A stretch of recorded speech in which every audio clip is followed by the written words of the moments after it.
Michael sat in his small apartment in Chicago, staring at his laptop.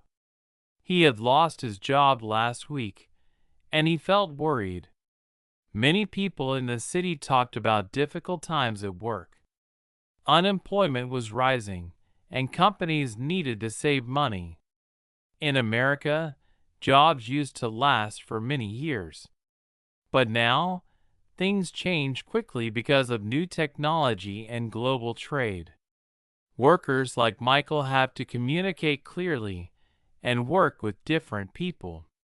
Sometimes, small mistakes can become serious problems. Michael's problem started with a single email. He wrote to his manager, Lisa, but he did not check his words carefully. The message sounded rude, though Michael only wanted to ask a question. Misunderstandings like Michael's happen often now. Many people work remotely, and they do not see their coworkers face to face. It is easy to misread feelings in written messages. News stories show that some workers lose their jobs because of simple email mistakes. Now, community centers in Chicago help people learn better communication skills. Neighbors share stories about their struggles to keep up at work. Even in families, people worry about money and their futures. Still, Michael hopes to learn from his mistake. He wants to try again and find a better way to connect with others. Michael woke up early each morning, but he felt heavy and concerned. The empty chair in his apartment reminded him that he no longer had work to go to. This new feeling of being lost was not only Michael's problem. Many families in Chicago, and even far away in cities like Detroit and Atlanta, were feeling the same worry. People talked in coffee shops and at family dinner tables about their new struggles. The world was changing fast, but not everyone was ready for these changes. One root cause of Michael's problem was the way people now communicate at work. Years ago, most jobs involved face-to-face talks and clear directions. These days, companies use email, video calls, and texts. Sometimes, messages get mixed up and feelings get hurt. The bosses may not see how hard their workers try. Often the messages, like Michael's email to his manager Lisa, led to confusion instead of teamwork. Many workers, young and old, felt scared they might lose their jobs because of simple mistakes with words. Another cause is the demand for people who have strong skills in technology and communication. The old system made some people powerful because they grew with technology or studied the right skills in school. These workers often get the best jobs and keep them. People like Michael, who did not get the chance to learn these skills at the right time, feel left behind and sometimes blamed for things out of their control. Michael remembered his friend Rosa, who worked at a supermarket near their homes. Rosa once sent a group text to her coworkers, wanting to help by changing their work schedule.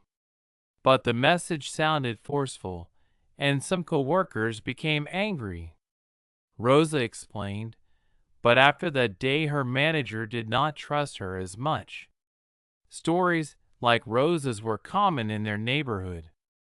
Some people tried to learn, but jobs were fast-paced, and bosses did not always teach the skills needed to do better. Many training classes cost money, which families did not always have. The companies, on the other hand, were afraid of losing money or making mistakes in public. Companies wanted workers who could learn quickly and never made mistakes. Big businesses like those in downtown Chicago saved money by having fewer workers and using computers more than ever. Some bosses believed technology was easier than training people. These powerful companies, and the people who own them, could make more profit for themselves. But they sometimes forgot about the workers and their families, who suffered from job loss and stress. Schools tried to catch up, but only some could afford good technology or extra classes about work communication. In poorer neighborhoods, students shared old computers or sometimes did not have internet at home, making it harder to learn the skills needed for future jobs. Families like Michael's felt worried as children and parents both struggled to fit into this new world. Every evening, Michael heard his neighbors in the next apartment talk about their cousin Tara. She lost her job online too. Tara's boss said she did not show enough emotion in her emails. Tara had learned English as an adult, so she found it difficult to choose the best words. She felt scared to write messages after losing her job, afraid every email might end her new work too. These troubles led Michael to feel self-doubt each day. He wondered if he would ever fit into this digital office world. He listened to the news, hearing reports of workers protesting for fair rules and more training from their companies. The old rules did not fit the new world, but change was slow. Meanwhile, the people who already had the right skills continued to do well, while more families struggled behind closed doors. It seemed like everyone in Michael's life had some story to tell about good intentions gone wrong through messages or emails.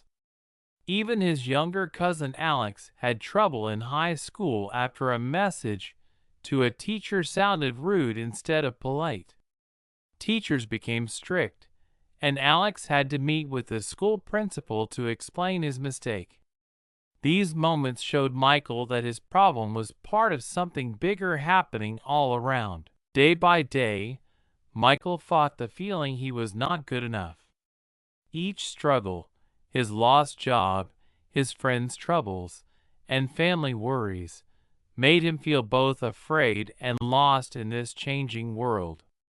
But each story he heard from others also made him wonder if there was a better way to learn and help one another, so these mistakes would not ruin lives. Michael started to look for help after losing his job. At first, it was not easy. He searched online for free career workshops and found that many were already full, and others cost more than he could afford. Some people around him said it was just better to stay quiet and hope the world got easier someday. In the news, some business leaders were not ready to change their companies. They said it cost too much money to train workers or give everyone support. These voices made it hard for Michael and his friends to feel hopeful. But a few new ideas started to grow in the city. One day at the local library, Michael met Dr. Karen Lee. She was a communication coach and a community speaker.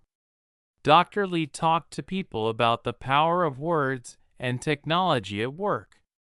She said people could avoid misunderstandings by writing simple, clear messages and reading emails more than once before sending them. At first, some listeners rolled their eyes.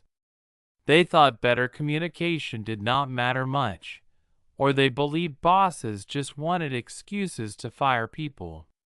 But Dr. Lee listened to their fears and told stories of people who found new success by trying her tips. Dr. Lee suggested many small steps: reading messages out loud, asking a friend to check important emails, and using kind words even in hard situations. These tips sounded easy, but Michael realized he had never tried them before. Other people in the group nodded, sharing how small mistakes had caused big problems. Dr. Lee explained that technology was not the enemy, it was only a tool. If workers learned to use it with care and respect, they could protect themselves and build better relationships. There were obstacles. Some business owners ignored Dr. Lee's advice, saying it would slow their teams.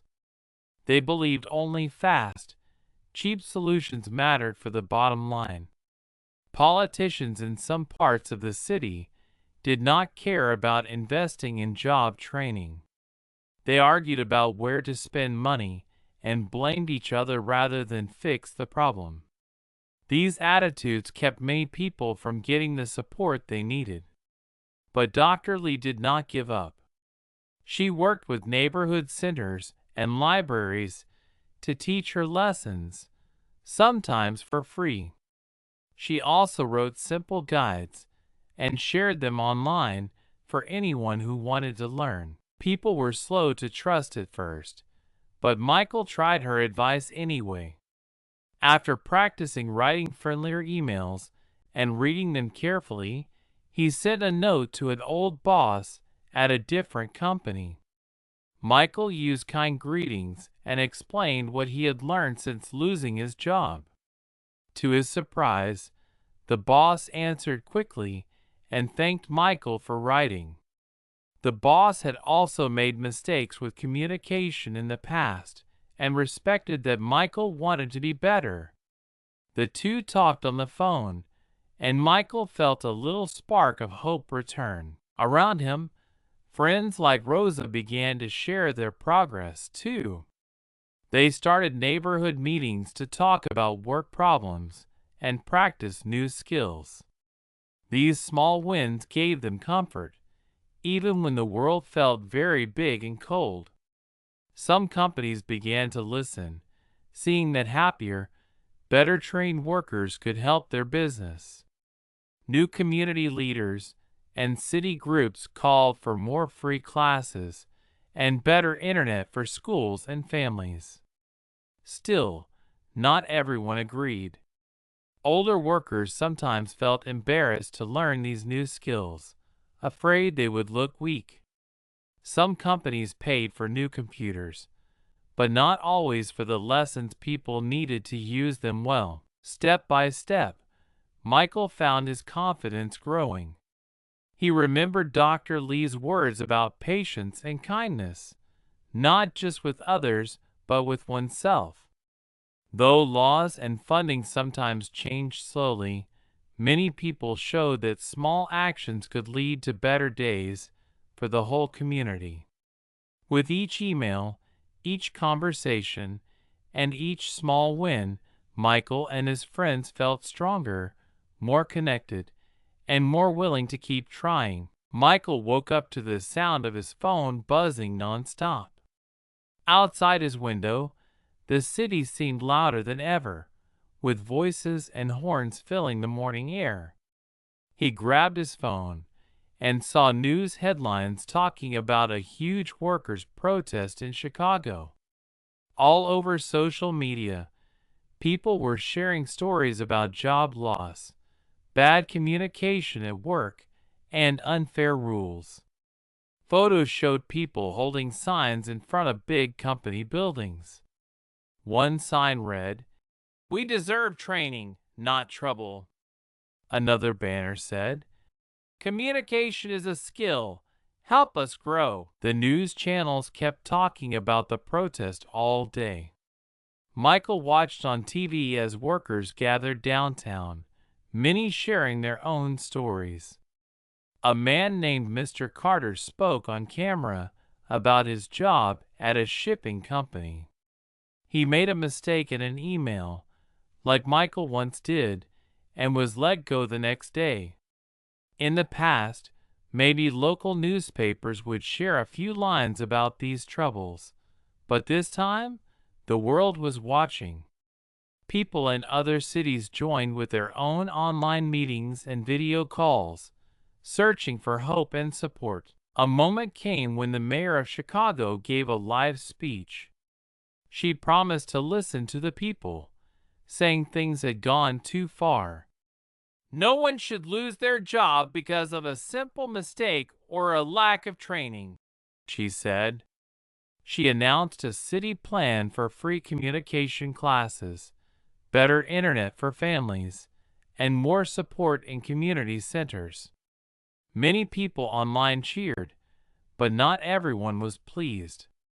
Some business leaders sent messages saying these changes would hurt business, cost too much, and slow down their workforces. Talk shows brought in guests to argue both sides. Some experts, like Dr. Karen Lee, patiently explained how investing in people would help everyone in the long run. Others argued that workers should simply try harder without asking for help. A group of teachers and students started their own social media campaign. They posted videos about how technology in classrooms or at work caused problems for those who had not learned the new ways. One video, going viral, showed a teenager helping her grandfather write his first email, proof that generations wanted to learn, if only given the chance. Through all this, pressure on companies and leaders was getting stronger. Every hour brought more stories. Michael saw posts from friends in other states, each sharing their struggles and small wins. Some families were still falling behind, while others found hope through new programs and support. The whole city felt nervous and excited at the same time, as if something big was about to change, but no one was quite sure if things would really get better. That afternoon, Michael joined a march for the first time. He held his own sign with carefully chosen words. As he walked, he saw others from Dr. Lee's group in the crowd. Rosa waved at him, her face filled with determination. The reporters snapped photos and asked questions about their stories. Standing there, Michael felt the mix of his old fear and a new kind of courage. After weeks of feeling small, he, and the city around him, began to believe change truly was possible. The challenge was real, but so was the strength everyone was bringing together. The city center grew crowded as the sun started to set. People's voices blended into a single sound, shouts, chants, and songs. Michael stood in the center of the march, feeling the ground shake with each step the crowd took together. The largest protest in years was happening not just in Chicago, but now in other cities too. News cameras flashed as people held signs and told their stories live on television and online. It felt like all of America was watching, pausing their daily routines to witness what would happen next. Michael followed the crowd to City Hall, where the mayor met with business leaders, workers, and community advocates. Inside the building, the air buzzed as leaders debated what to do. Outside, people picked up megaphones to share their voices. Rosa stood on the city steps and spoke loudly about her own email mistake. She talked about trying hard to do good at her job, but losing it anyway. Her honest words made many in the crowd cry and cheer because so many had struggled in the same way. Suddenly, news spread through the crowd that a vote was happening right then in the city council, a vote about new laws for work training and communication classes. The air was tight with tension while people outside listened to radios or checked social media for updates. After weeks of marches and meetings, everything depended on this one big decision. The mayor spoke softly but firmly to company leaders, asking them to think of workers like Michael and Rosa.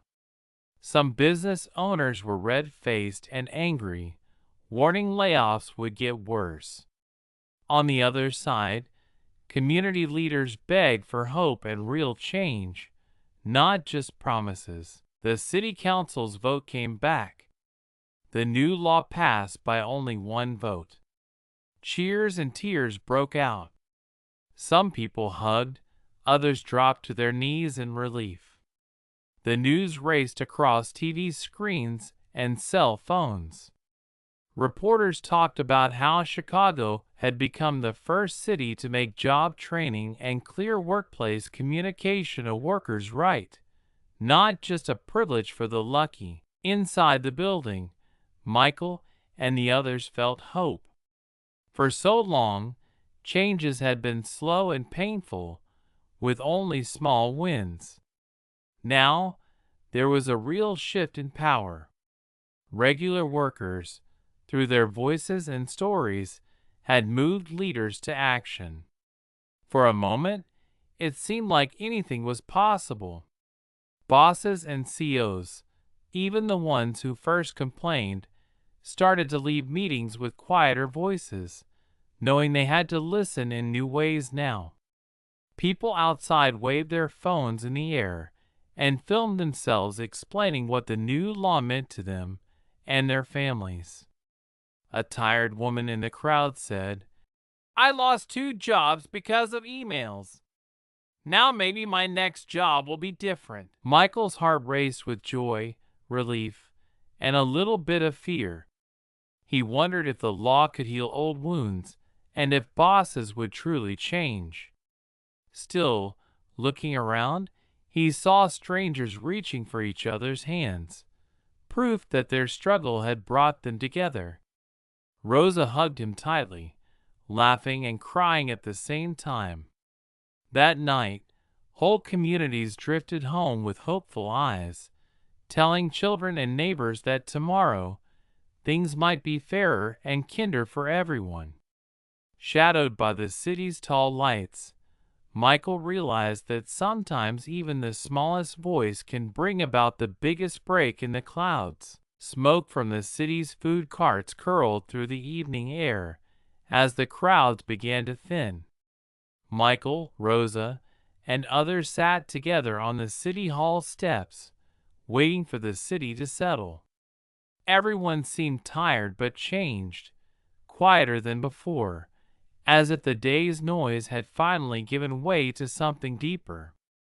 Rosa leaned against Michael and spoke softly about her feelings. She remembered her angry nights after losing her job and the worries she had faced alone. But tonight was different. For the first time, she felt seen. She felt proud of sharing her story, even if it had once been filled with shame. Michael took a moment to listen to the voices still echoing around them. Nearby, an older man shook hands with a teenage student who had helped him write an online letter for the first time. Parents held their children and promised that the world would slowly open new doors. These small scenes showed that the city's new law had begun to change the energy and hope among everyday people. Yes, there were still questions in the air, uncertainty about if bosses would truly follow the rules, or if the money for training would reach those who needed it most. No one expected the future would be easy. But now, people spoke openly, asking questions and sharing knowledge. They stopped hiding their fears behind closed doors. Dr. Lee, standing by the city hall windows, gathered a group to talk about next steps. She shared that laws were important, but real power lay in learning and helping each other every day. Michael felt the truth of her words. The law would make companies offer communication classes and technology help. Families who had struggled to afford lessons would now have a better chance. Community centers began to build new class lists for adults and children, offering free evening workshops about sending emails, making clear workplace requests, and handling conflicts with empathy. Rosa signed up to co-teach a beginner class. Michael promised to help coach newcomers through their worries, remembering how hard it had been for him to ask for help. Media stories spread quickly, both in local news and online videos. Teenagers showed older workers step-by-step tricks for using email or writing messages that felt friendly and clear. Some small businesses called Michael, asking if he would help train their teams. The feeling in the air was not quick and wild like the protest, but slow and believing. People honestly trying to do better for themselves and their coworkers. There were still headlines with doubt. Some bosses worried about extra work or new costs. Old habits are hard to break. A few stories showed that not every company jumped in with full hearts at the start. But now, whenever anyone faced an old fear or made another mistake, there were more hands stretched out to guide them. Michael sat quietly thinking about what he had learned. He realized it was easy to feel small when the world moved fast and things changed suddenly. But he also understood that big changes could start from tiny, brave moments, like one person telling their story or a small group daring to ask for more. The law brought hope to many, but Michael knew the deeper lesson was the power of kindness and the strength found in simple efforts to understand each other. Looking at Rosa preparing her notes for the community class, Michael smiled inside. The city's new law was only the beginning. Each day held a chance for people like him and everyone in the city to write a better, clearer story for themselves and the people around them. In the days after the city's big decision, the streets felt different. There was less shouting and fewer protests, but everywhere people talked about what would happen next. Michael noticed new flyers in the library for free job skill classes. Kids rushed home from school, telling their parents about workshops where they learned how to write good emails or speak clearly to others in groups. At local shops, business owners taped notices in their windows, saying they supported better communication and wanted to see everyone do well together. For some people, like Michael's neighbors, life changed quickly. Rosa joined a team at the community center, working with others to help people sign up for training. She taught her first class, showing nervous adults how to write a friendly email or ask questions at work without sounding too upset. Some of the older workers in her class shook their heads, worried that new habits would be hard to learn, but Rosa encouraged them to practice and not give up. Each lesson brought smiles and laughter when classmates helped each other correct small mistakes. Michael listened as his friend Larry, who once felt left out by technology, now explained to others how to use online meeting tools. Not all changes were easy. Some businesses worried about slower work while people started learning new things. Company managers met with city leaders to create schedules, so employees could attend training without hurting the business. Some owners grumbled at first, afraid of spending money or letting workers have extra time away from regular jobs. Even so, many decided it was better to help workers learn and avoid future problems. Workers who once felt forgotten started to get more feedback from their bosses. Team leaders, newly trained too, used calm words during meetings and started checking in with each worker to be sure they understood their tasks.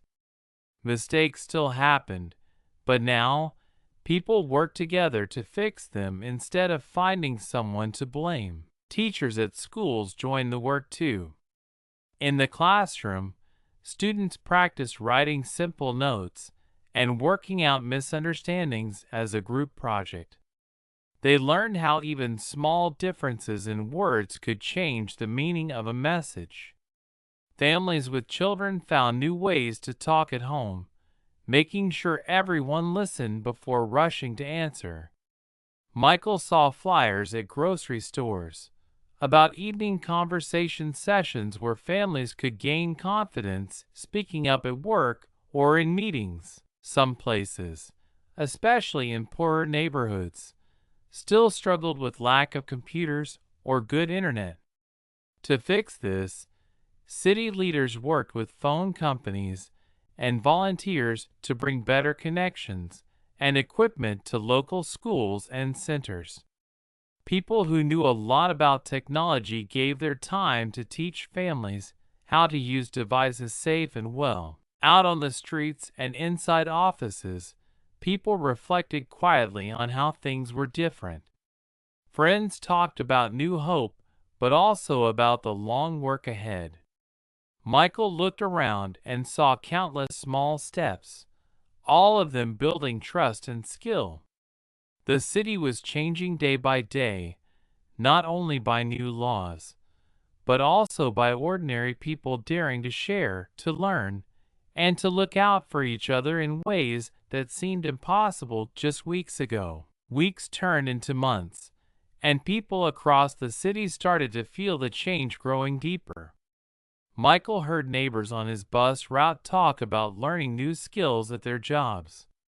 Young people often helped older relatives with email, and some families finally got their first computers through a community lending program. The city's new rules about clearer communication and job training became a normal part of working life.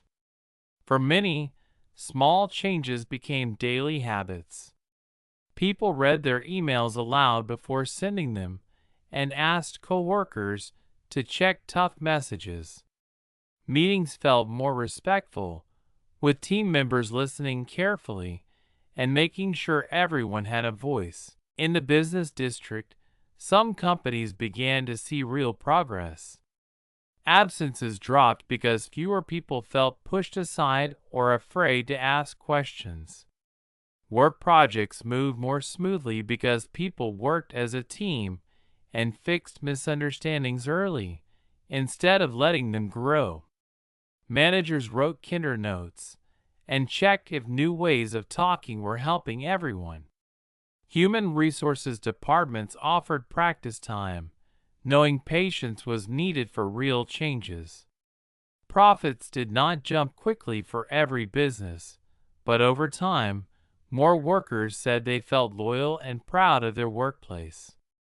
Some companies made posters about the lessons they learned, hanging them in the break room as reminders that the little details, the words we choose each day, matter more than we think. Even with these successes, not every problem vanished.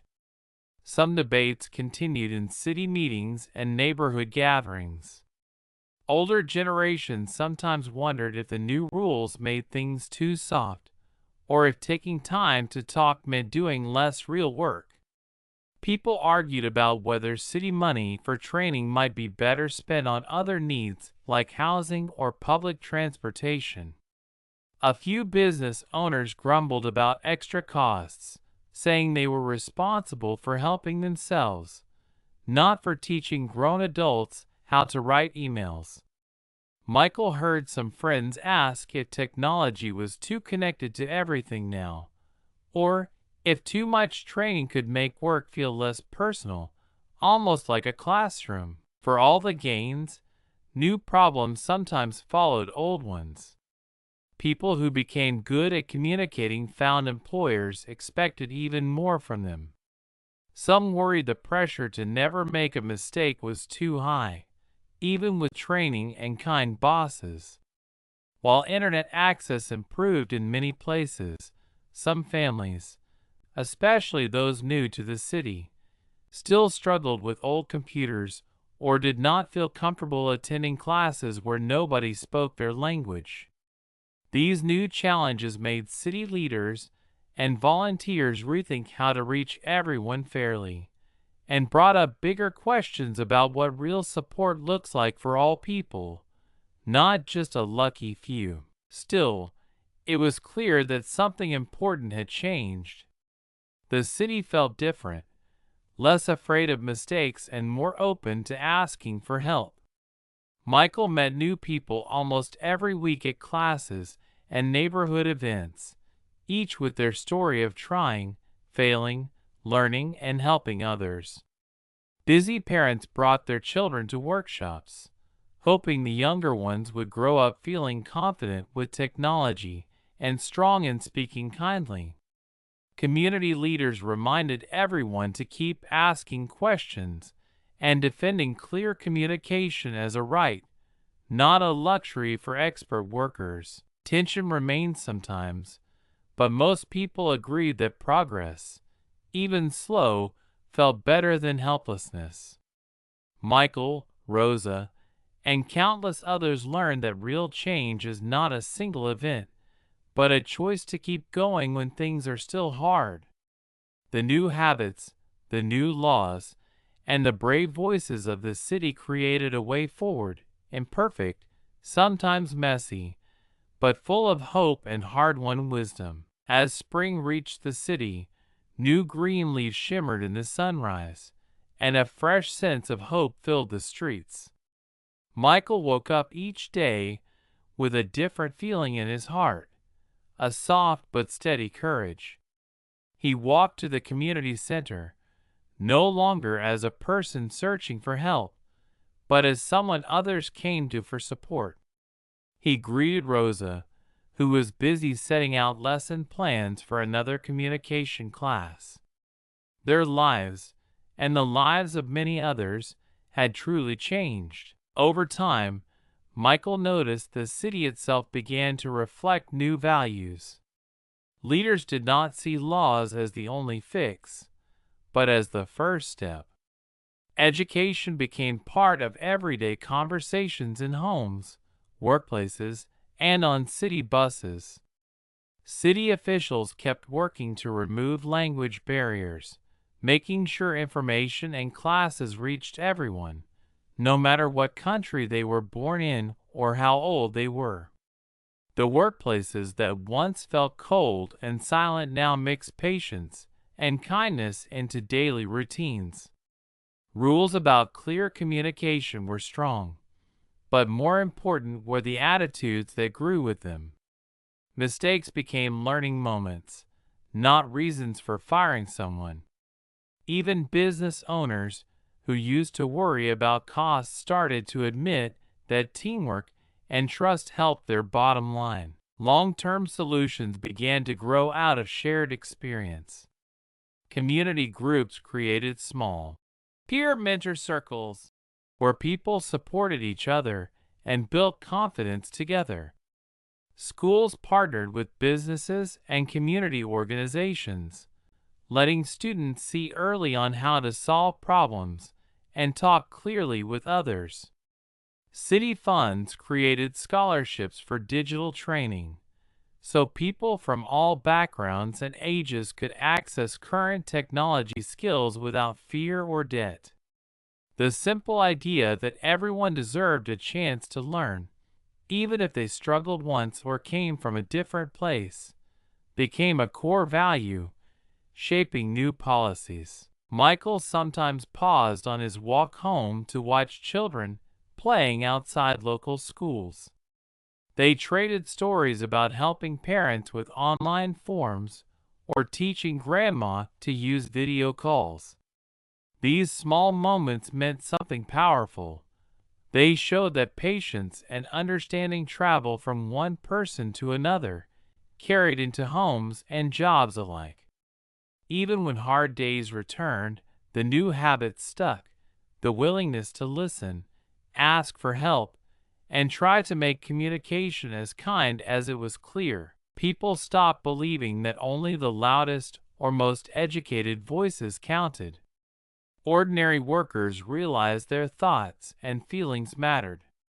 The city's new policies inspired other towns and even companies far away. News stories appeared from places that wanted to follow Chicago's path, finding ways to give everyone a chance at strong, safe, and fair work. Those who had once suffered the most were now seen as an important part of the city's future, helping everyone else move forward too. Michael knew that real change never stands still. He watched new people enter the classroom door each week, scared and uncertain, remembering his own hard journey. He offered a smile, a gentle push, and simple words.